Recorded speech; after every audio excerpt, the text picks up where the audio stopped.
رمضان کا اصل میں جو پروگرام ہے، میں پہلے ذرا تمہیداً عرض کر دوں، یہ ہم صرف واقف ہیں روزہ دن کا اور رات کو 1 گھنٹے کی تراویح. یہ بہت بڑا مغالطہ ہے، بہت بڑا مغالطہ ہے، بہت بڑا مغالطہ. روز اصل میں رمضان کا پروگرام کیا ہے؟ دن بھر کا روزہ اور رات کے اکثر حصے کو قرآن کے ساتھ لے کر جاگنا. لیکن حکمت خداوندی نے پہلے حصے کو تو فرض کیا ہے، دوسرے کو فرض نہیں کیا، اس کو ترغیب اور تشویق پر چھوڑ دیا ہے. لیکن اس کی جو اہمیت ہے میں چاہتا ہوں کہ پہلے اچھی طرح اس کو سمجھ لیں آپ. دیکھیے پہلی حدیث اس میں ہے، ان سلمان الفارسی رضی اللہ تعالی عنہ قال خطبنا رسول اللہ صلی اللہ علیہ وسلم فی آخر یوم من شعبان. حضرت سلمان فارسی سے مروی ہے، انہوں نے فرمایا کہ خطبہ ارشاد فرمایا ہمیں اللہ کے رسول نے صلی اللہ علیہ وسلم شعبان کے آخری دن. فقال، آپ نے ارشاد فرمایا، یہ خطبہ طویل ہے، میں نے صرف شروع کے چند جملے یہاں نقل کیے ہیں. یا ایھا الناس قد اظلکم شہر عظیم، اے لوگوں تم پر ایک بہت عظمتوں والا مہینہ سایہ فگن ہو گیا ہے. دیکھیے سایہ فگن سے وہ انگریزی کا محاورہ آپ کے ذہن میں آنا چاہیے، coming events cast their shadows before. ابھی رمضان شروع نہیں ہوا ہے، شعبان کا آخری دن ہے، تو وہ کمنگ ایونٹ جو ہے رمضان مبارک، اس کا سایہ آ گیا ہے تم پر. اس لیے حضور نے وہ لفظ استعمال کیا، قد اظلکم، ظلال کہتے سائے کو. قد اظلکم شہر عظیم، بڑی عظمت والا مہینہ ہے. شہر مبارک، بہت برکت والا مہینہ ہے. شہر فیہ لیلۃ خیر من الف شہر، اس میں ایک رات وہ بھی ہے، وہ مہینہ جس میں ایک رات وہ بھی ہے جو 1000 مہینوں سے افضل ہے. انا انزلناہ فی لیلۃ القدر وما ادراک ما لیلۃ القدر لیلۃ القدر خیر من الف شہر. اب جو اگلے 2 جملے ہیں وہ نوٹ کیجئے، جعل اللہ صیامہ فریضۃ وقیام لیلہ تطوعا. اللہ نے ٹھہرایا ہے، قرار دیا ہے اس کا روزہ رکھنا تو فرض کے درجے میں، اور اس کی رات کا قیام تطوع کے درجے میں، اپنی مرضی پر، اپنی خواہش پر، نفل کے طور پر یہ تم پر لکھ دیا گیا ہے. لکھا تو گیا ہے، جعلہ تو ہے. مجعول کا جو پہلا مفعول ہے وہ کیا ہے؟ جعلہ کا. مجعول اول کیا ہے؟ دن کا روزہ. اور مجعول ثانی کیا ہے؟ قیام لیلہ، رات کو کھڑا رہنا. اب یہ رات کا کھڑا رہنا، اس کی کتنی مقدار ہوگی؟ کہاں سے معلوم کریں گے؟ قرآن سے. جب یہ لفظ آیا ہے سورہ مزمل میں، یا ایھا المزمل قم اللیل الا قلیلا نصفہ او انقص منہ قلیلا او زد علیہ ورتل القرآن ترتیلا. یہ معنی ہے اے لحاظ کمبل میں لپٹ کر لیٹنے والے، کھڑے رہا کرو رات کو سوائے اس کے تھوڑے سے حصے کے، یعنی آدھی رات یا اس میں تھوڑا سا کم کر لو، جسے پھر کہا مفسرین نے 1/3 رات کم سے کم. اوسد علیہ، یا آدھی پر بھی کچھ زیادہ کرو، یہ 2/3 رات ہو گیا. ورتل القرآن ترتیلا، اور قرآن کو اتارا کرو تھوڑا تھوڑا تھوڑا. یہ ترتیل، تفعیل، تنزیل. جیسے قرآن تھوڑا تھوڑا محمد پر نازل ہوا صلی اللہ علیہ وسلم، ایسے ہی تھوڑا تھوڑا تھوڑا قرآن اپنے اندر اتارو. ہیمر اٹ ڈاؤن، اپنے ذہنوں میں اتارو، اپنے قلب میں اتارو. اس کے لیے رات کو کھڑے رہو. اور قیام اللیل کم سے کم 1/3 شب کے اوپر اطلاق ہوگا، اس سے کم پر تو اطلاق ہے ہی نہیں. اگلی حدیث پڑھیے، اور یہ ہے جو عام طور پر ہر مسجد میں بھی آج کل خوب یہ گونج رہی ہوگی، حدیث بیان ہوتی ہے، اس لیے کہ بخاری اور مسلم دونوں میں موجود ہے، متفق علیہ روایت ہے. اس سے اونچا تو درجہ سند کے اعتبار سے تو حدیث کا کوئی اور درجہ اس سے اونچا ہے نہیں. عن ابی ہریرہ رضی اللہ عنہ قال قال رسول اللہ صلی اللہ علیہ وسلم. حضرت ابو ہریرہ سے روایت ہے، آپ نے فرمایا کہ حضور نے ارشاد فرمایا، من صام رمضان ایمانا و احتسابا غفر له ما تقدم من ذنبه. جس نے روزہ رکھا رمضان مبارک کے دوران اللہ پر یقین رکھتے ہوئے اور اس سے اجر و ثواب کے حاصل ہونے کی امید میں، اس کے تمام پچھلے گناہ معاف ہو جاتے ہیں. ومن قام رمضان ایمانا واحتسابا غفر له ما تقدم من ذنبه، اور جو کھڑا رہا رمضان کے دوران، کھڑا رہا ہے، جیسے ساما، میں نے شروع میں آپ سے عرض کر دیا تھا یہ مصدر ساما یصوم صوما قام یقوم قیاما، ومن قام رمضان، جو کھڑا رہا رمضان کے دوران، پورے رمضان کے دوران کھڑا رہا، ایمانا و احتسابا کی شرط پھر وہی ہے، غفر له ما تقدم من ذنبه، وہی اجر اس کا بھی ہے۔ ومن قام لیلۃ القدر ایمانا و احتسابا غفر له ما تقدم من ذنبه، اور جو خاص طور پر لیلۃ القدر میں کھڑا رہا ایمان اور احتساب کے ساتھ، اس کے بھی پچھلے گناہ معاف ہو گئے۔ اب یہ قامہ اور سامہ جیسے آ رہا ہے ایک دوسرے کے ساتھ پیرلل ہو کر، اس کو نوٹ کر لیں۔ من سامہ رمضان من قام رمضان، کیا یہ 1 گھنٹے کی تراویح جو ہے اس پر پوری اترتی ہے کہ نسبت خاک رابع عالم پاک، کوئی اس میں ریشو پروپورشن جڑتی نہیں؟ اگلی حدیث بھی پڑھ لیجیے۔ یہ وہی آگے عبداللہ ابن عمرو بن العاص رضی اللہ تعالی عنہما، جن کے بارے میں میں نے عرض کیا تھا، بہت ہی زاہد بنش، بڑے عابد، ہر روز روزہ اور پوری رات نماز پڑھتے تھے، وہ راوی ہیں اس کے۔ عن عبداللہ ابن عمرو رضی اللہ عنہما ان رسول اللہ صلی اللہ علیہ وسلم قال الصیام والقرآن یشفعان للعبد، روزہ اور قرآن دونوں بندے کے حق میں شفاعت کریں گے۔ یقول الصیام، روزہ یہ کہے گا اے رب، اے پروردگار، انی منعتہ الطعام والشہوات بالنہار، میں نے تیرے اس بندے کو روکے رکھا کھانے پینے سے اور شہوت سے دن کے وقت، فشفینی فی، میری وجہ سے روکا رہا، یہ کھانے کو اچھے سے اچھے جو ہے وہ موجود تھے کھانے، اور پینے کے لیے اعلیٰ سے اعلیٰ مشروب تھے، یہ رکا رہا میری وجہ سے کہ روزہ رکھا ہوا تھا، اور جیسا میں نے کہا منکوحہ بیوی موجود تھی لیکن رکا رہا، تھامے رکھا اس نے اپنے آپ کو میری وجہ سے، تو میری شفاعت اس کے حق میں قبول فرما۔ وَيَقُولُ الْقُرْآنُ، اور قرآن یہ کہے گا مَنَعْتُهُ النَّوْمَ بِاللَّيْلِ، میں نے اسے روکا رکھا رات کو سونے سے، فَشَفِّعْنِي فِيهِ، تو پروردگار میری شفاعت اس کے حق میں قبول فرما، فَيُشَفَّعَانِ، تو ان دونوں کی شفاعت قبول کی جائے گی۔ سوال یہ ہے کہ کیا روزہ 1 گھنٹے کا یا 2 گھنٹے کا ہے؟ تو یہ قیام جو ہے یہ 1 گھنٹے کا کیسے ہو گیا؟ تو میں نے پہلے کوسچن مارک آپ کے ذہن میں کھڑا کر دیا، اب جواب سنیے اس کا۔ جواب یہ ہے کہ اس کو اللہ تعالیٰ کی حکمت یہ تھی کہ اسے فرض نہ کیا جائے، اس کو معلوم ہے۔ عالمان سیکون منکم مرضی وآخرون یضربون فی الارض یبتغون من فضل اللہ وآخرون، اللہ کے علم میں ہے میرے کچھ بندے ہوں گے بیچارے غریب مزدور، دن بھر مشقت کریں گے، محنت کریں گے، وہ روزہ ہی رکھ لیں، بہت بڑی بات ہے، بہت بڑی بات ہے۔ وہ رات بھر کا قیام کیسے کریں گے؟ 2/3 رات کیسے کھڑے رہیں گے؟ آدھی شب کیسے ممکن ہے؟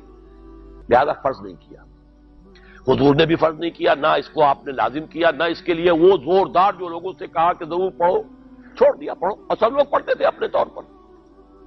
اب یہ کہ کوئی آدھی رات کھڑا ہے، کوئی 1/3 رات ہے، کوئی پوری رات ہے، تھے اللہ کے بندے۔ لیکن 3 دن حضور نے یہ باجماعت نماز پڑھا دی، لیکن پڑھائی ہے وہ تہجد کے وقت، یعنی لوگ رات کے وقت جو بھی ہے کھڑے ہیں، جاگ رہے ہیں، قرآن پڑھ رہے ہیں، لیکن یہ کہ خاص تہجد کے وقت آپ اپنے حجرے سے برآمد ہوئے تو لوگ جمع ہو گئے، آپ کے گرد جمع ہو گئے۔ آپ نے 3 دن یہ 8 رکعتیں جو تہجد کی حضور کی ہوتی تھی، وہ آپ نے 8 رکعتیں پڑھائیں باجماعت، لیکن وہ وقت تہجد کا تھا، یہ نوٹ کر لیجیے۔ 4تھے دن بھی صحابہ منتظر رہے کہ اب حضور برآمد ہوں گے، تشریف لائیں گے، نہیں آ رہے حضور، تو کچھ کھنگار بھی رہے ہیں کہیں پتہ نہیں حضور کہیں اونگ نہ آ گئی ہو تو ہماری آوازوں سے جاگ جائیں، پھر بھی نہیں آئے حضور۔ اگلے روز آپ نے فرمایا کہ میں جان بوجھ کر نہیں آیا، میں اگر یہ متواتر تمہیں پڑھاؤں گا تو یہ تم پر فرض ہو جائے گی۔ یہ ہے وہ رافت اور رحمت، بالمومنین رؤوف الرحیم، جو اللہ تعالیٰ کی شان ہے رحمان الرحیم ہونے کی، بالمومنین رؤوف الرحیم، یہ محمد الرسول اللہ بھی ہے، تم پر یہ سختی جو ہے یہ تمہارے لیے قابل برداشت نہیں ہوگی، لہذا میں نے یہ 3 دن صرف پڑھائی ہے، اگر مسلسل پڑھاتا تو فرض ہو جاتی۔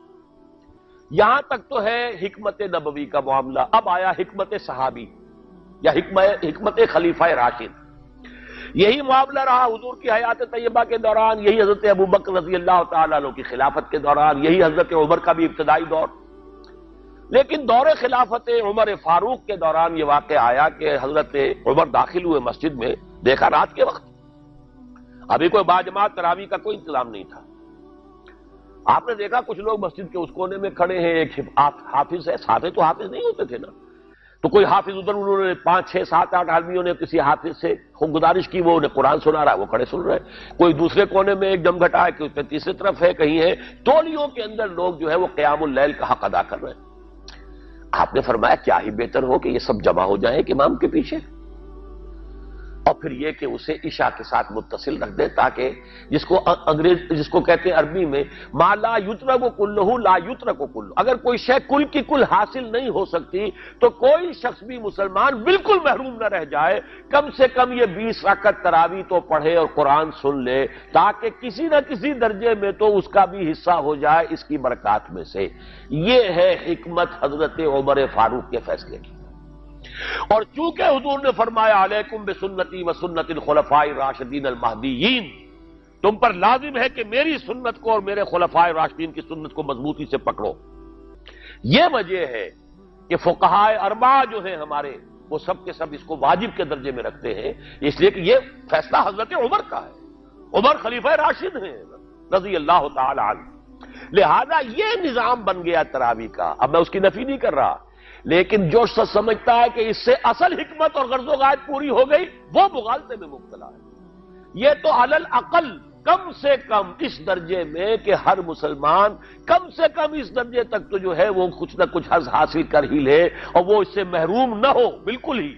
ما لا یدرک کلہ لا یترک کلہ، اس درجے میں حضرت عمر کا فیصلہ ہے، اور اسی کی وجہ سے ہمارے خلفاء، ہمارے جو ائمہ اربعہ انہوں نے قبول کیا ہے، اور یہی اس مسئلے کا حل ہو جائے گا۔ جو اہل حدیث حضرات اس کے اوپر جو ہے چیلنج بھی شائع کرتے ہیں، کوئی ثابت کر دے حضور سے 20 رکعتیں تو ہم اتنے لاکھ، ہم بھی کہتے ہیں کہ حضور سے ثابت نہیں ہے، کون کہتا دعویٰ ہی نہیں، یہ تو حضرت عمر کا فیصلہ ہے، حضرت عمر کا فیصلہ، خلیفہ راشد کا فیصلہ، اس کو امت نے قبول کیا ہے، لہذا وہ نظام ہے، رہے گا۔ اور یہی جو ہے آپ کو معلوم ہے، حالانکہ یہاں اکثریت جو ہے وہاں پر وہ اہل حدیث حضرات کی ہے سعودی عرب میں، حرمین میں وہی 20 رکعت تراویح ہوتی ہے، اس لیے کہ وہ ان کا جو آفیشل مسلک ہے وہ مسلک حنبلی ہے، حنفی نہیں ہے، تو حنبلی مسلک میں بھی یہی ہے، شافعی میں بھی یہی ہے، مالکی میں تو 36 تک کی روایتیں موجود ہیں، 36 رکعت، لیکن یہ ہے کہ یہ ہے وہ 20 رکعت تراویح کا معاملہ، اس کی نفی میری بات سے نہ سمجھ لیجئے گا، وہ ٹھیک ہے، حضرت عمر کا فیصلہ ہے۔ پھر یہ کہ یہ آسان ترین ہے کہ عشاء کے ساتھ ہی متصل پڑھ لی، اور آج تو ہماری نیند کا کوئی حصہ اس میں جاتا ہی نہیں، کون سوتا ہے اس سے پہلے، سوال ہی پیدا نہیں ہوتا۔ لیکن یہ جو کہہ رہے ہیں کہ قرآن کہے گا میں نے اسے نیند سے روکے رکھا، اس کا حق کہاں ادا ہوا؟ اس کا حق تو ادا ہوگا کہ تہائی ورنہ نصف شب کے لگ بھگ آپ جاگے قرآن کے ساتھ۔ اب سمجھئے اس کی غرض و غایت کیا ہے۔ اگر قرآن رمضان کا یہ دوگنا پروگرام سامنے آ گیا، اصلاً جو مطلوب ہے دن بھر کا روزہ اور رات کے اکثر حصے کا کم سے کم نصف شب جو ہے اس میں جاگنا قرآن کے ساتھ، اب اس کی جو حکمت اور غرض و غایت ہے وہ بھی اب آپ 2 درجوں میں سمجھئے۔ رمضان کا اب 2 بادشاہ پروگرام، دن میں روزہ رکھو، اس روح کو مزمحل کرو، اس روح کو مزمحل کرو گے، اس میں جسم کو مزمحل کرو گے، حیوانی وجود کو، تو ہی اس روح کو کچھ ریلیف ملے گا۔ بھاری بوجھ کسی کے قدموں میں پڑا ہوا ہے، وہ کیسے اوپر اٹھے گا؟ ذرا اس کے نیچے جو وزن ہے، لنگر بھاری ہے، جہاز کا کیسے چلے گا؟ لنگر تو اٹھاؤ۔ تو اس طریقے سے وہ ذرا بوجھ سے اس کو تھوڑا سا ریلیف دو، رات کو کھڑے ہو جاؤ، اب اپنی روح پر نازل کرو اللہ کے کلام کو۔ تیرے ضمیر پہ جب تک نہ ہو نزول کتاب، گرہ کشا ہے نہ راضی نہ صاحب کشاف۔ اب یہ پھوار پڑ رہی ہے تمہارے اوپر، تمہارے اندر اس کو جذب ہونا چاہیے۔ اس سے کیا ہوگا؟ روح کو تقویت حاصل ہوگی۔ اس کو مثال سے پہلے سمجھا دوں، کوئی شخص پیاس سے مر رہا تھا، اس درجہ پیاسا تھا کہ اس کے اوپر بے ہوشی بھی طاری ہو گئی۔ کوئی شخص آیا، اس نے پہلے اس کو پانی کے چھینٹے دیے، کچھ ہوش میں آیا، اب اسے پانی کا کوئی کٹورا لگا دیا اس کے منہ سے، پانی کے ایک گھونٹ کی جو لذت اسے اس وقت محسوس ہوگی، کیا کبھی زندگی میں کسی کو محسوس ہو سکتی؟ یہ پانی کتنی بڑی قیمت ہے، قیمتی شے ہے، یہ تو اسی سے پوچھئے جسے شخص پیاس لگی تھی اور پیاس کی وجہ سے بے ہوش ہو گیا۔ اسے پانی کا ایک گھونٹ، جیسے کہ آپ تصور کر سکتے ہیں پیاس سے کوئی مر رہا ہو بادشاہ، وہ اپنی پوری سلطنت دے دے گا، مجھے ایک کٹورا پانی دے دو، بابا لو سلطنت دے، جان سے جا رہا ہوں میں تو۔ اس وقت پانی کی قدر و قیمت معلوم ہوگی۔ آپ کی روح بے ہوش، آپ نے روزہ رکھ کر اسے کوئی تھوڑا سا ریلیف دیا، چھینٹے ڈالے، اب رات کو آپ نے یہ آب حیات مام مبارکہ، دیکھیے مبارک کا لفظ دو ہی چیزوں کے ساتھ قرآن میں ہے، مام مبارکہ، بارش جو آسمان سے اترتی ہے یہ پانی مبارک ہے، برکت کہتے ہیں اسے ہیں جو کسی شے کی مخفی جو قوتیں ہیں انہیں اجاگر کر کے باہر لے آئے، یہ برکت ہے۔ زمین کے اندر روئیدگی ہے، بارش برسی اندر سے نکل آیا۔ اسی طرح کتاب مبارک، یہ کتاب مبارک ہے، یہ کتاب مبارک ہے، یہ تمہارے اندر سے تمہاری سوئی ہوئی روح کو بیدار کر کے پھر اسے غذا دیتی ہے۔ اب جب وہ قرآن کو پڑھے گا یا اس کو قرآن اس کے اندر جائے گا، اسے معلوم ہوگا اس سے بڑی کوئی نعمت نہیں۔ یہ ہے شکر جو پیدا ہوگا اب اس کی گہرائی کے، اس کے دل کی گہرائیوں میں۔ شکر کے معنی کیا ہے؟ احسان کی قدر شناسی۔ شکر کو امام راغب نے 3 مرحلوں میں بیان کیا ہے۔ شکر بالقلب، پہلے تو آپ کو معلوم ہو جو نعمت کسی نے دی ہے کتنی بڑی ہے، یہ احساس نہیں ہے کسی بچے کے ہاتھ پہ آپ نے ہیرا رکھ دیا، اسے کیا پتا یہ ہیرا ہے یا یہ کوئی کانچ کا ٹکڑا ہے، وہ کیا کرے گا اس کی قدر؟ بلکہ ٹافی دیں گے تو وہ سمجھے گا کہ یہ زیادہ اچھی چیز دی ہے مجھے، اس پتھر کا میں نے کیا کرنا ہے، اس لیے اسے معلوم ہی نہیں کہ یہ ہیرا ہے۔ جب تک کسی نعمت کی قدر و قیمت کا احساس نہ ہو، اس کے متناسب پروپورشنیٹ شکر آپ کر ہی نہیں سکتے۔ پھر آپ کو زبان سے شکر ادا کرنا ہے۔ الحمدللہ الذی انزل علی عبدہ الکتاب، یہ زبان سے شکر ادا کیجیے۔ پھر اس کا شکر کا حق ادا کرنا ہے، اس نعمت کو استعمال کرنا ہے۔ اگر نعمت لا کے رکھ دی تو بھی یہ ناشکری ہے۔ کسی بچے کو لا کر کسی اس کے والد نے کتاب دی بڑی عمدہ، اور وہ بڑا مہذب بچہ ہے، تھینکس ڈیڈ یا ڈیڈی، اس نے شکریہ ادا کر لیا، پھر کتاب جا کے جو رکھی کبھی کھول کے دیکھا ہی نہیں، تو ناشکری کر رہا ہے یا شکر کر رہا ہے؟ زبان سے تو شکر ادا کیا تھا تو ناشکری کر رہا ہے، ناقدری کر رہا ہے، اس نے اس کو پڑھا ہی نہیں۔ قرآن کا شکر کیا ہوگا؟ وہ میرا کتابچہ جو ہے مسلمانوں پر قرآن مجید کے حقوق، اگر وہ سمجھیں گے، جو کہ میری اس پوری دعوت قرآنی کی جڑ اور بنیاد ہے۔ 2 چھوٹے چھوٹے کتابچے، ایک 67 میں لکھا تھا اسلام کی نشت ثانیہ کرنے کا اصل کام، یہ اسلام کی ریوائول کیسے ہوگی، اس کی شرط لازم کیا ہے، اصل کام کیا ہے۔ ہم نعرے لگانے پر آ گئے ہیں، جلوس نکالنے پر آ گئے ہیں، ہم یہ کر رہے ہیں، ہم وہ کر رہے ہیں، تلواریں بھی اٹھا لی ہیں، گولیاں بھی کھا رہے ہیں، جانیں بھی دے رہے ہیں، اصل کام نہیں کر رہے۔ وہ اصل کام کیا ہے؟ یہ 67 کی میری تحریر ہے، اسلام کی نشت ثانیہ کرنے کا اصل کام۔ اور پھر 68 کی میری 2 تقریریں تھیں جب میں نے جمعے کا خود خطاب کیا تھا مسجد خضرہ سمن آباد میں، مسلمانوں پر قرآن مجید کے حقوق۔ اس کو مانو جیسے کہ ماننے کا حق ہے، اس کو پڑھو جیسے کہ پڑھنے کا حق ہے، اس کو سمجھو جیسے کہ سمجھنے کا حق ہے، اس پر عمل کرو جیسے کہ عمل کا حق ہے، اور اسے 4 دانگے عالم میں پھیلاؤ۔ یہ تمہارے پاس امانت ہے محمد رسول اللہ صلی اللہ علیہ وسلم کی۔ بلغوا عنی ولو آیۃ، پہنچاؤ میری جانب سے ایک ہی آیت پہنچاؤ۔ کس نے فرمایا؟ محمد رسول اللہ نے۔ بخشو ہو، عام کرو، اسے پھیلاؤ۔ 5 حقوق ہیں مسلمان پر، لیکن یہ سارے حقوق کب ادا ہوں گے؟ جب قرآن کی نعمت کی قدر ہو جائے گی، معلوم ہو کہ یہ کوہ نور ہیرا ہے، یہ کوئی کانچ کا ٹکڑا نہیں ہے، کوہ نور ہیرا ہے، تب معلوم ہوگا اس کی کتنی حفاظت آپ کریں گے، جس نے دیا ہے اس کا کتنا شکر ادا کریں گے، پھر یہ کہ اسے کیسے سنبھال کر رکھیں گے۔ لیکن یہ کہ اگر قرآن کا شکر ہی نہیں ہے، قرآن کی نعمت کا احساس ہی نہیں، ہوا خیر مما یجمعون، یا ایھا الناس قد جاءتکم موعظۃ من ربکم وشفاء لما فی الصدور وہدی وبشریٰ للمؤمنین، ہدی ورحمۃ للمؤمنین، قل بفضل اللہ وبرحمتہ فبذلک فلیفرحوا ھو خیر مما یجمعون۔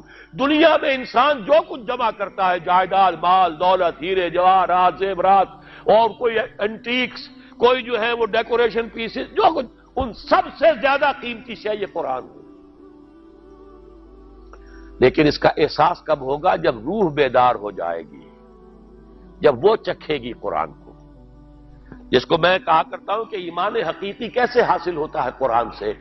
جب قرآن کو سنتے ہوئے انسان جھوم جائے، اس کے اندر کوئی شے سمپیتھیٹک وائبریشن میں آ جائے، اسے کہے کہ ہاں یہی ہے، جہاں سے میں خود آیا ہوں وہیں سے یہ کلام آیا، جہاں سے میری روح آئی ہے وہیں سے یہ کلام آیا۔ اب یقین پیدا ہوا۔ اس کو اقبال نے کہا ہے باطنی تجربہ۔ ایک تجربہ وہ ہے جو ہم دیکھ رہے ہیں آنکھوں سے، سن رہے ہیں کانوں سے، چھو رہے ہیں اپنے ہاتھ سے، سونگھ رہے ہیں ناک سے، اور ٹیسٹ کر رہے ہیں اپنے جو ٹیسٹ بڈز ہیں منہ کے، یہ ہمارا ایکسٹرنل ایکسپیرینس ہے۔ لیکن ایک انٹرنل ایکسپیرینس ہے۔ ساری جو بحث اٹھائی ہے علامہ اقبال نے ریکنسٹرکشن پر، اس کا بنیادی نقطہ یہ ہے کہ انٹرنل ایکسپیرینس بھی اس ایکسٹرنل ایکسپیرینس کی طرح بلکہ اس سے زیادہ بڑھ کر قابل اعتماد ہے۔ یہ ہے انٹرنل ایکسپیرینس۔ لعلکم تشکرون، تو یہ تو پہلی منزل طے ہوئی ہے ابھی صوم رمضان، صیام و قیام رمضان کا پہلا حاصل کیا ہوگا؟ وَلَعَلَّكُمْ تَشْكُرُونَ، تاکہ تم اس قرآن کی عظمت سے واقف ہو جاؤ، تاکہ تمہیں اس پر اس کی جو وقت ہے، قدر و قیمت ہے، اس کا انکشاف ہو جائے۔ اب اگلا مرحلہ آئے گا۔ اب یہ روح کچھ توانا ہو کر، کچھ ہوش میں آ کر کدھر اس کی توجہ ہوگی؟ کل شیء یرجع الی اصلہ، ہر شے اپنی اصل جڑ کی طرف رجوع کرتی ہے۔ ہمارا حیوانی وجود زمین کی طرف جاتا ہے۔ یہ سورہ اعراف میں جو کہا ہے بلعام بن باورا کے بارے میں، وَلَكِنَّهُ أَخْلَدَ إِلَى الْأَرْضِ، زمینی خواہشات ہی کے چکر میں آپ ہیں تو گویا کہ آپ زمین میں دھسے جا رہے ہیں۔ روح بیدار ہوگی تو کدھر متوجہ ہوگی؟ اپنے مرکز کی طرف مائل پرواز کا حسن۔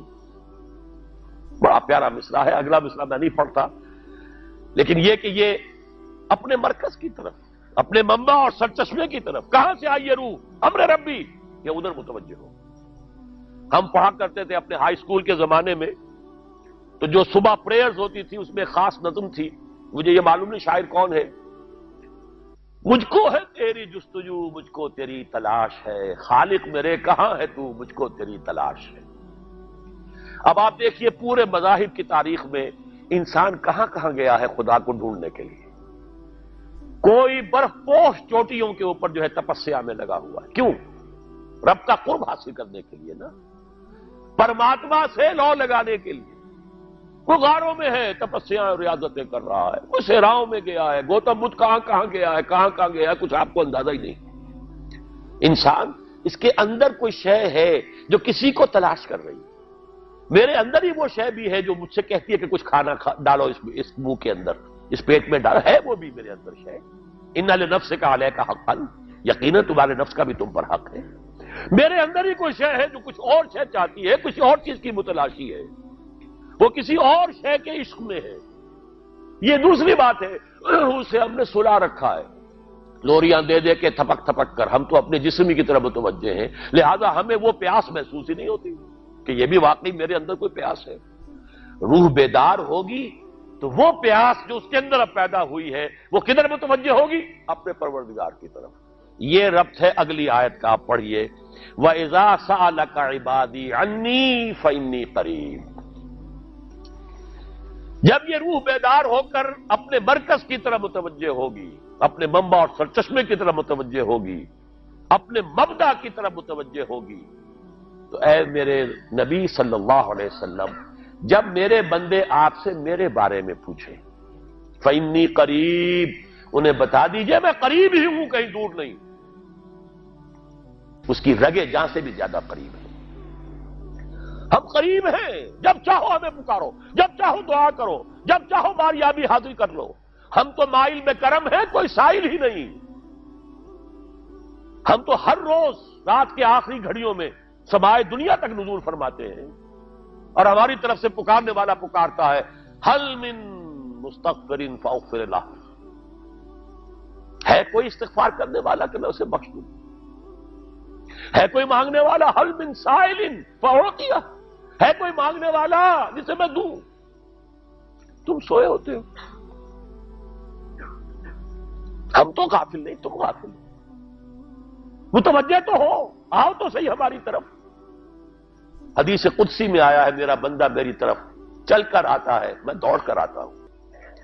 وہ پالش پر آتا ہے، میں ہاتھ بھر آتا ہوں۔ میرا بندہ میرا ذکر اپنے دل میں کرتا ہے، میں اپنے جی میں اس کا ذکر کرتا ہوں، یاد کرتا ہوں اسے۔ اور میرا بندہ اگر کسی محفل میں میرا ذکر کرتا ہے، میں اس سے بہت اعلیٰ محفل میں اس کا ذکر کرتا ہوں، ملائے اعلیٰ کی محفل میں ذکر کرتا ہوں۔ یہ حدیث کے الفاظ ہیں کہ نہیں؟ تو تم غافل ہو بھائی ہم سے، ہم تو غافل نہیں۔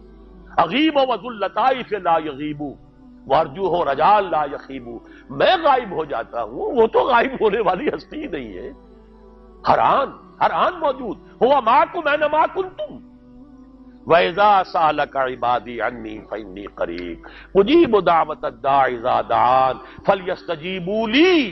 لیکن اب آئی بات اصل، یہ دو طرفہ بات ہوگی، مجھ سے دعا کرو، کسی وقت کی پابندی نہیں، کسی جگہ کی پابندی نہیں، ناپاکی کی حالت میں ہو تب بھی دعا کر سکتے ہو، میری کتاب کو ہاتھ مت لگانا، مجھ سے دعا کر سکتے ہو، دعا میں کوئی پابندی نہیں، لیٹے مانگو، بیٹھے مانگو، ناپاکی میں مانگو، پاکی میں مانگو، جب چاہو مانگو مجھ سے، دعا میں کوئی خلوت نہیں۔ اور جہاں پکارو گے there and then I will listen to you and I will grant your prayers۔ اجیبو جو ہے، اجیبو دونوں معنی، جواب دینا اور قبول کرنا، اجابت استجابت دونوں کا ایک ہی مفہوم ہے، جواب دینا اور قبول کرنا۔ اجیبو دعوت الداعی اذا دعان، میں تو ہر پکارنے والے کی پکار کو سنتا ہوں، قبول کرتا ہوں جب بھی وہ مجھے پکارتا ہے، لیکن فَلْيَسْتَجِيبُوا لِي، میرا بھی تو کہنا مانو، چاہیے کہ یہ بھی میرا کہنا مانے، مجھ سے محبت کریں، مجھ سے لو لگائیں، میرے دین کے لیے اپنے آپ کو وقف کریں۔ ان صلاتی و نسکی و محیای و مماتی للہ رب العالمین، میرے باغیوں کے خلاف بغاوت کریں، میرے دین کا جھنڈا اونچا کریں، یہ سارے احکام ہے کہ یہ قرآن میں۔ قاتلوہم، جیسا کہ میں نے آپ کو بتایا اگلے ہی رکوع میں قتال کا حکم آ رہا ہے، اب وہ گھوڑوں کو روزہ رکھواتے تھے، بتا دیا یہ روزہ تمہیں کس لیے رکھوایا جا رہا ہے، اگلے ہی رکوع کے اندر حکم ہے، قاتلوا فی سبیل اللہ الذین یقاتلونکم وقاتلوہم حتی لا تکون فتنۃ ویکون الدین للہ، اللہ کے لیے دین ہو جائے، پورا کا پورا نظام اللہ کے تابع آ جائے، اس کے لیے پہلے دعوت دو، محنت کرو، جد و جہد کرو، اس دعوت کے نتیجے میں جمعیت فراہم کرو، جب جمعیت اتنی ہو جائے کہ پھر اس باطل نظام کے خلاف بغاوت کر سکو تو کرو بغاوت، اگر باطل نظام کے خلاف بغاوت نہیں کرتے ہو تو پھر ہم سے بغاوت ہے تمہاری، پہلے ذہنی بغاوت ہے، آپ ڈس اون کیجئے ذہنی اعتبار سے، نفسیاتی اعتبار سے، میں اس نظام کو نہیں اون کرتا، ریکنسائل نہ کیجئے اس کے ساتھ، کوئی تعاون نہ کیجئے اس کے ساتھ، کوئی چاکری اور ملازمت نہ کیجئے اس کی، تن من دھن لگائیے اس نظام کو بدلنے کے لیے، چاہے ابھی وہ دعوت کے مرحلے میں ہے، لوگوں کو تیار کیا جا رہا ہے، تربیت دی جا رہی ہے، تزکیہ کیا جا رہا ہے، لیکن ہدف کیا ہے؟ تاکہ اللہ کا دین غالب۔ فَلْيَسْتَجِيبُوا لِي، میرا بھی تو کہنا سنیں اور مانیں، میں جہاد کا حکم دیتا ہوں تو جہاد کریں، میں اقامت دین کا حکم دیتا ہوں اقیم الدین تو اس کے لیے کھڑے ہو جائیں، میں قتال کا حکم دوں تو قتال کریں۔ فَلْيَسْتَجِيبُوا لِي وَلْيُؤْمِنُوا بِي، اور مجھ پر ہی اپنا ایمان پختہ رکھیں، توکل کریں تو مجھ پر کریں، محبت کریں تو مجھ سے کریں، راضی رہے تو میری تقدیر پر راضی رہے، توکل ہو، راضی برضائے رب ہو، اطاعت ہو، جب تک یہ ساری چیزیں اللہ کے لیے نہ ہو جائیں۔ والذین آمنوا اشد حبا للہ، اصل میں تو مومن وہ ہوتے ہیں جو سب سے بڑھ کر شدید ترین محبت اللہ سے کرتے ہیں۔ قل ان کان آباؤکم وابناؤکم واخوانکم وازواجکم وعشیرتکم واموال اقترفتموها وتجارۃ تخشون کسادها ومساکن ترضونها احب الیکم من اللہ ورسولہ وجہاد فی سبیلہ فتربصوا حتی یاتی اللہ بامرہ واللہ لا یہدی القوم الفاسقین۔ اے نبی ان سے کہہ دیجئے اگر تمہیں اپنے باپ، اپنے بیٹے، اپنے بھائی، اپنے اسپاؤسز، بیوی کے لیے شوہر، شوہر کے لیے بیوی، اور رشتہ دار، اور تمہارے وہ مال جو تم نے بڑی محنت سے جمع کیے ہیں، تمہارے وہ کاروبار جن کا تمہیں اندیشہ ہوتا ہے کہ کساد بازاری نہ ہو جائے، کہیں پر جو ہے ریسیشن نہ آ جائے، اور تمہارے وہ مکان اور محلات جو تم نے بنائے ہیں، اگر یہ 8 چیزیں محبوب تر ہیں اللہ سے اور اس کے رسول سے اور اس کی راہ میں جنگ کرنے سے، جہاد سے، تو جاؤ دفع ہو جاؤ، بیٹھو وہاں یہاں تک کہ ہم اپنا فیصلہ سنا دیں۔ اور اللہ ایسے فاسقوں کو، ایسے ناہنجاروں کو ہدایت نہیں دیتا۔ یہ ہے قرآن، آیت نمبر 24 سورہ توبہ۔ فَلْيَسْتَجِيبُوا لِي وَلْيُؤْمِنُوا بِي لَعَلَّهُمْ يَرْشُدُونَ۔ اب وہ لفظ آ گیا رشد۔ دیکھیے پہلے آیا تھا لعلکم تتقون، روزہ، مجرد روزہ تقوی پیدا کر دے گا، ضبط نفس، اور ضبط نفس بھی وہ جو حکم خداوندی کا تابع ہے۔ یہ روزے کی ریاضت ہے، روزے کی ریاضت کا حاصل ہے۔ رمضان کے روزے کے ساتھ قیام اللیل کا دو گنا پروگرام، دن میں روزہ، رات کا قیام قرآن کے ساتھ۔ اس کا پہلا نتیجہ کیا ہے؟ لعلکم تشکرون، تاکہ قرآن کی عظمت منکشف ہو جائے، قرآن کی قدر و قیمت سے تم آگاہ ہو جاؤ، تمہیں معلوم ہو جائے کتنی بڑی دولت ہے جو اللہ نے دی ہے۔ اور آخری بات یہ، جب تمہاری روح بیدار ہو جائے گی، اپنے مالک کے ساتھ ہم کلام ہوگی، اسی کا نام دعا ہے۔ دعا ہے جس کے بارے میں حضور نے فرمایا الدعاء مخ العبادہ، یہ عبادت کا جوہر ہے۔ الدعاء هو العبادہ، دعا ہی تو اصل عبادت ہے۔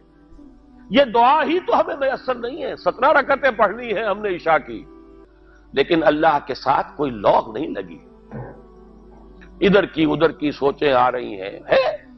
17 رکعتیں پڑھی ہوں یا 7 پڑھی ہوں، 10 پڑھی ہوں، آپ کو اجر ملے گا، لیکن آپ کو دعا نصیب نہیں ہوئی۔ دعا کب ہوتی ہے؟ بقول اقبال، یہ جو میرے اندر ہے فائنائٹ ایگو، انائے صغیر، انا میں، یہ چھوٹی سی انا ہے، اس انائے کبیر، اس انائے کبیر کے لیے سب سے بڑی جو مظہر آیت ہے قرآن مجید میں وہ سورہ طٰہٰ کی، اننی انا اللہ لا الہ الا انا، میں ہوں وہ اللہ جس کے سوا کوئی الہ نہیں۔ اننی انا اللہ لا الہ الا انا، یہ ہے فاعبدنی واقم الصلاۃ لذکری، یہ انائے کبیر ہے، the infinite ego، اللہ، انا اللہ، the big انا، اور یہ چھوٹی سی انا ہے، انا میں۔ جب یہ انائے صغیر انائے کبیر کے روبرو آتی ہے، ہم کلام ہوتی ہے، یہ ہے دعا۔ اگر یہ جاگی ہی نہیں، بیدار ہوئی نہیں، ہم کلام ہوئی نہیں، تو وہ دعا تو حاصل نہیں ہوئی، مخ عبادت جو ہے، جوہر عبادت کا حاصل نہیں ہوا۔ ہاں ایک شکل ہے عبادت کی، مراسم عبودیت ہے، یہ اشکال ہے، رہ گئی رسم ادا روح بلالی نہ رہی، فلسفہ رہ گیا تلقین غزالی نہ رہی، ایک شکل ہے، تم نے کر لی، اجر ملے گا، آخر وقت نکالا ہے، آپ اللہ کے سامنے کھڑے ہوئے، اجر سے محنت کا جو اجرت وہ دے گا، لازم اس پر بھی دے گا، لیکن حقیقت صلاۃ کوئی اور شے ہے۔ اسی لیے کہا محمد الرسول اللہ نے صلی اللہ علیہ وسلم الصلاۃ معراج المومنین، اہل ایمان کے لیے یہ معراج کے درجے کی شے ہے۔ معراج میں مکالمہ ہوا تھا نا، التحیات للہ والصلوات والطیبات، یہ حضور نے فرمایا السلام علیک ایھا النبی ورحمۃ اللہ وبرکاتہ، کس نے کہا؟ اللہ نے فرمایا السلام علینا وعلی عباد اللہ الصالحین، حضور نے فرمایا اس سلامتی میں تمام اللہ کے نیک بندوں کو شامل کر رہا ہوں، سلامتی مجھ پر بھی ہو اور تمام اللہ کے نیک۔ یہ مکالمہ ہے، مخاطبہ ہے۔ جب تک یہ مکالمے اور مخاطبے کی شکل نہیں، اگر وہ انائے صغیر جاگی ہی نہیں، سوئی ہوئی ہے، بے ہوش ہے، پڑی ہوئی ہے، سسک رہی ہے یا مر چکی ہے، روح مر بھی جاتی ہے، جسم زندہ ہے، روح مر چکی ہے، جسم جان کے ساتھ زندہ ہے، حیوان انسان زندہ ہے، انسان مر چکا ہے۔ اس لیے قرآن کہتا ہے نبی یہ مردہ ہے، اموات غیر احیاء، یہ نہیں سنتے ہیں، یہ آپ کو سمجھتے ہیں آپ کے یہ بڑے غور سے سن رہے ہیں، نہیں سن رہے، یہ تو مردہ ہے، روحانی طور پر مردہ ہے، ان کی روح مر چکی ہے، یہ تو حیوان رہ گیا زندہ، صرف یہ چلتے پھرتے مقبرے ہیں، یہ چلتے پھرتے تعزیے ہیں، اس کے سوا کچھ نہیں۔ یہ ابو جہل کون ہے اور ابو لہب کون ہے؟ یہ حیوان ابو جہل ہے اور حیوان ابو لہب ہے، ظاہر بات ہے کہ آنکھ تو کتے کی بھی ہے اور بلی کی بھی ہے اور کان کتے کے بھی ہے بلی کے بھی ہے. کتا بھی دیکھ کر گاڑی آ رہی ہے تو اپنے آپ کو بچاتا ہے. تم نے بچا لیا تو کون سا بڑا کمال کیا. وہ اندر کا انسان مر چکا ہے.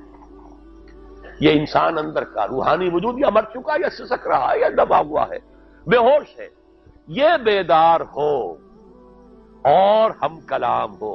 افلاک سے آتا ہے نالوں کا جواب آخر, کرتے ہیں خطاب آخر, اٹھتے ہیں حجاب آخر. آتا ہے, اللہ جواب دیتا ہے. اجیب دعوت الداعی اذا دعان. روحانی کان کھلے ہو تو تم جواب سنو گے, ان کانوں سے نہیں. وہی جب محمد پر آئی تھی ان کانوں سے نہیں آئی تھی, وہ دل پر اتری تھی براہ راست. فَإِنَّهُ نَزَّلَهُ عَلَىٰ قَلْبِكَ. ان کانوں کا ان آنکھوں کا سوال نہیں ہے, وہ دل پر براہ روح ہے محمدی پر.